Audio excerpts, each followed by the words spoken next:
अस्सलाम वालेकुम everyone, welcome to cook special. Cook special में आज हम आपके साथ शेयर करेंगे रसमलाई की रेसिपी। इस रेसिपी को आप ट्राई कीजिएगा ज़रूर। इस रेसिपी को ट्राई करने के बाद आप यकीनन पैकेट वाली या फिर खुश्क दूध की रसमलाई भूल जाएंगे। रसमलाई बनाने के लिए सबसे पहले आपको चाहिए दूध 2 लीटर। इसको आप उबलने के लिए रख देंगे। पानी चाहिए होगा आपको 1 कप, जिसमें आप शामिल करेंगे 4 से 5 खाने के चम्मच सिरका। सिरके को पानी में अच्छी तरह से हल कर लें और जब दूध को उबाल आ जाए तो आप चूल्हा बंद कर दें और फिर इस उबलते हुए दूध में आहिस्ता आहिस्ता करके ये सिरके वाला पानी शामिल करते जाएं और मुसलसल चम्मच चलाते जाएं।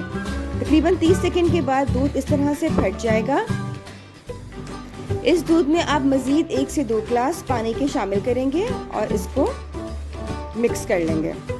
फिर आप इस दूध को एक मलमल के कपड़े की मदद से छान लीजिए ताकि सारा जो एक्स्ट्रा पानी है सिरके वाला वो अलग हो जाए और पनीर जो है वो हमारे पास सेव हो जाए। इस पनीर में आप दोबारा से 1 से 2 ग्लास पानी डालेंगे ताकि सिरका जो है वो अच्छी तरह से उसका जायका चला जाए। फिर आप इसको अच्छी तरह से निचोड़ लेंगे ताकि जितना भी एक्स्ट्रा पानी है वो निकल जाए। आप 10 मिनट के लिए इसको किसी चीज़ के साथ हैंग भी कर सकते हैं ताकि सारा एक्स्ट्रा पानी निकल जाए। जब तक ये हैंग होता है और खुश्क होता है, इतनी देर में आप एक और पतीली में 1 लीटर दूध लें। उसमें आप चीनी शामिल करें, तकरीबन 3/4 कप। इलायची पाउडर शामिल करें, आधा चाय का चम्मच। कुटे हुए बादाम और पिस्ता शामिल करें, 4 खाने के चम्मच। अब दूध को गाढ़ा होने तक पका लें। हल्की सी दरमियानी आंच पर यहाँ तक पकाएं कि दूध तकरीबन आधा रह जाए। अब हम शीरा तैयार करते हैं। शीरा तैयार करने के लिए आपको पानी चाहिए 2 लीटर। उसमें आप शामिल करेंगे 2 कप चीनी। इलायची के दाने शामिल करेंगे आप इसमें 4 से 5 अदद।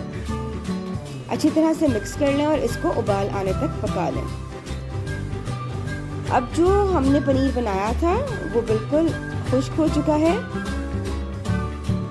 15 से 20 मिनट के बाद अब आप इसको स्पैचुला या अपने हाथ की मदद से अच्छी तरह से गूंद लें और फिर उसके छोटे छोटे बॉल्स बना लें जिसमें कोई क्रैक ना हो। फिर उबलते हुए शीरे में आप ये बॉल्स जो हैं वो डाल दें। पहले 7 से 8 मिनट आप इसको तेज़ आंच पर पकाएंगे ढक्कन दिए बगैर। फिर दरमियानी आंच पर ढककर आप इसको मज़ीद 5 मिनट के लिए पका।